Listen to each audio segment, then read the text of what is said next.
So today we're going to talk about the legal basis of processing. So the first one I would like to talk about is consent. Consent should be used as the last resort for schools, but there are some circumstances where you will have to use consent.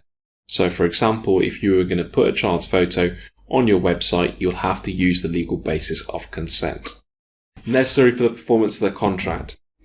If, let's say, you're selling a school uniform on your website, if a parent orders the uniform from the website, they expect to get the uniform. So therefore, necessary performance of the contract is necessary that you share the customer's details, the parent's details, with the courier service. Otherwise, the parent doesn't get the uniform. Legal obligation. For that instance, you're legally required to keep certain information, like, for example, the HMRC information. You have to keep by law for 7 years and you have to share it with them.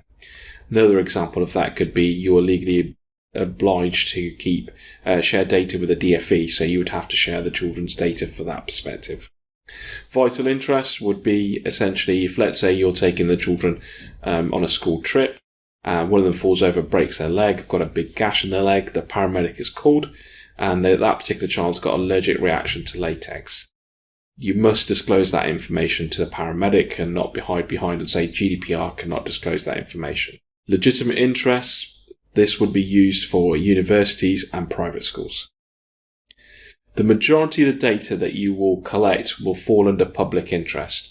So for example, you use your MIS, that would be on your privacy notice, and that would fall under public interest because you need to share the data with your MIS in order to function as a school. One of the things that I must say here is that it must also be very specific, so the company must be mentioned on your privacy notice.